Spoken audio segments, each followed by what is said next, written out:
Enoque, capítulo 1. As palavras das bênçãos de Enoque, com as quais ele abençoou os eleitos e os justos, os quais devem existir nos tempos da tribulação, rejeitando toda a iniquidade e mundanismo. Enoque, um homem justo, o qual estava com Elohim, respondeu e falou com Elohim, quando seus olhos estavam abertos, e enquanto via uma santa visão dos céus. Isto os anjos me mostraram. Deles eu ouvi todas as coisas e entendi o que vi. Coisas que não terão lugar nesta geração, mas numa geração que deve acontecer num tempo distante por causa dos eleitos. A respeito deles eu falei e conversei com ele, o qual virá de sua habitação, o Santo, o Poderoso, o Elohim do mundo, o qual pisará sobre o monte Sinai, aparecerá com suas hostes e se manifestará com a força do seu poder dos céus. Todos estarão temerosos e as sentinelas estarão aterrorizados. Grande temor e tremor se apoderarão deles, mesmo aos confins da terra. As alturas das montanhas serão abaladas e os altos montes serão abatidos, derretidos como favo de mel na chama de fogo. A terra será imersa e todas as coisas que nela estão perecerão. Enquanto o julgamento virá sobre todos, mesmo sobre todos os justos. Mas a eles será dada a paz. Ele preservará os eleitos e para com eles exercitará clemência. Então todos pertencerão a Elohim, serão felizes e abençoados, e o esplendor do Eterno os iluminará. O livro de Enoque, capítulo 2. Eis que ele vem com dezenas de milhares dos seus santos, para executar o julgamento sobre os pecadores e destruir o iníquo, e reprovar todas as coisas carnais e toda coisa pecaminosa e mundana que foi feita e cometida contra ele. O livro de Enoque, capítulo 3. Todos os que estão nos céus sabem o que transcorre lá. Eles sabem que as luminárias celestes não mudam os seus caminhos, que cada uma nasce e se põe regularmente, cada uma a seu próprio tempo, sem transgredir os mandamentos que receberam. A visão da terra e entendem o que deve acontecer, desde o princípio até o seu fim. Eles veem que toda a obra de Elohim é invariável no período do seu aparecimento. Eles veem o verão e o inverno, percebendo que toda a terra está repleta de água e que a nuvem, o orvalho e a chuva refrescam-na. Capítulo 4. Eles consideram e veem cada árvore como aparecem, para depois murchar, e toda a folha para depois cair, exceto de 14 árvores, as quais não são efêmeras e esperam pelo aparecimento das folhas novas por 2 ou 3 invernos. Livro de Enoque, capítulo 5. Novamente eles consideram os dias de verão, que o sol está sobre a terra desde o princípio, enquanto tu procuras por uma cobertura e por um lugar sombreado por causa do sol ardente, enquanto a terra é queimada com calor fervente, e tu te tornas incapaz de andar sobre a terra ou sobre as rochas, em consequência do calor. O livro de Enoque, capítulo 6. Eles consideram como as árvores, quando elas dão suas folhas verdes, cobrem-se, produzem frutos, entendendo tudo e sabendo que ele, o qual vive para sempre, faz todas essas coisas por causa de vós, que as obras desde o princípio de todo ano existente, que todas as suas obras são obedientes a ele e invariáveis. Como Elohim determinou, assim todas as coisas acontecem. Eles veem como os mares e os rios juntos completam suas respectivas operações, mas tu resistes impacientemente, não cumpres os mandamentos do Senhor, mas transgredistes e calunias a sua grandiosidade. E malditas são as palavras em tua boca poluída contra a sua majestade. Tu, murcho de coração, está contigo. A paz não estará contigo. Portanto, teus dias te amaldiçoarão e os anos de tua vida perecerão. Execração perpétua se multiplicará e não obterás misericórdia. Nestes dias, tu resignas tua paz com a eterna maldição de todos os justos, e os pecados perpetuamente te execrarão. Eles te execrarão com tudo o que não é Kadosh, santo, né? Os eleitos possuirão luz, alegria e paz, e herdarão a terra. Mas tu, que não és santo, serás amaldiçoado. Então a sabedoria será dada aos eleitos, todos os que viverão, e não transgredirão por impiedade ou orgulho, mas humilhar-se-ão, processando prudência, e não repetirão transgressão.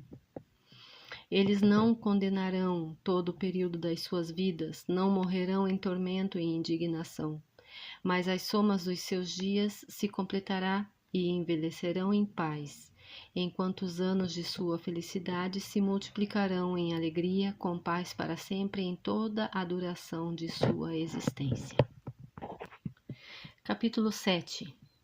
Depois que os filhos dos homens se multiplicaram naqueles dias, nasceram-lhes filhas elegantes e belas.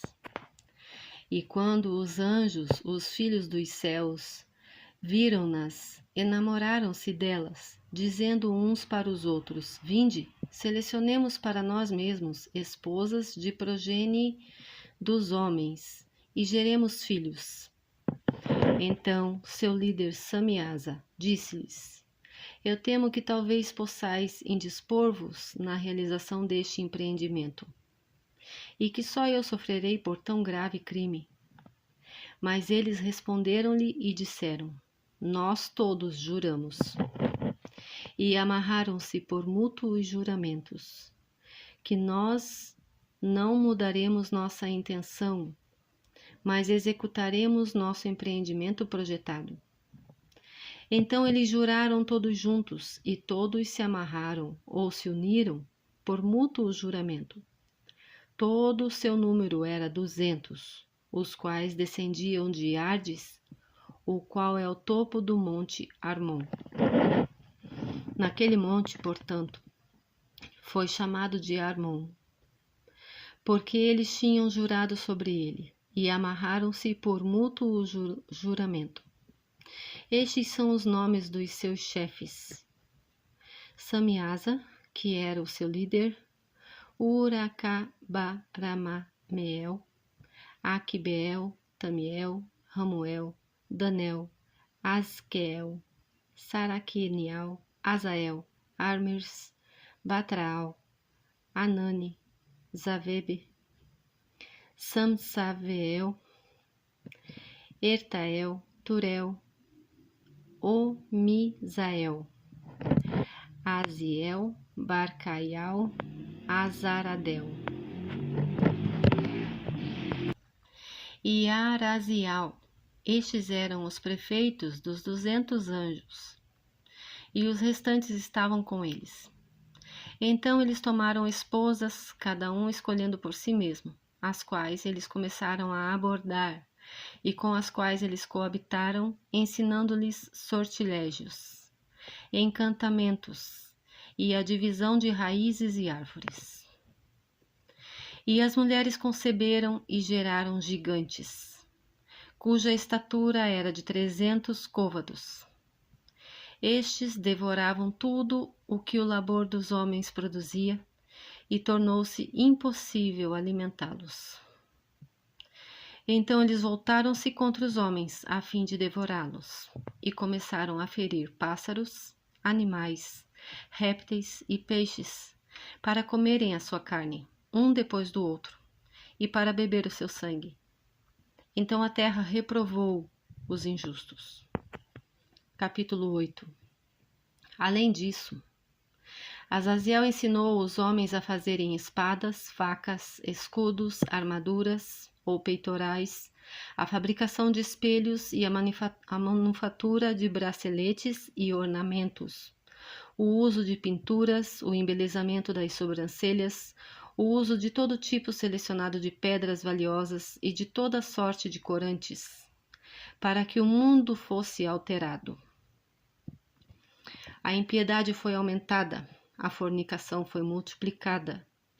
A eles transgrediram e corromperam todos os seus caminhos. Amazaraque ensinou todos os sortilégios e divisores de raízes. Armers ensinou a solução de sortilégios. Bar-Caial ensinou os observadores das estrelas. Aquibeel ensinou sinais. Tamiel ensinou astronomia. E Azaradel ensinou movimentos da lua. E os homens, sendo destruídos, clamaram, em suas vozes romperam os céus. Capítulo 9.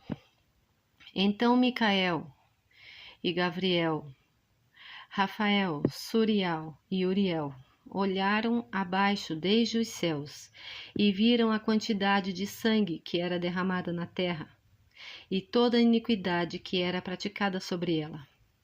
E disseram um ao outro: esta é a voz de seus clamores.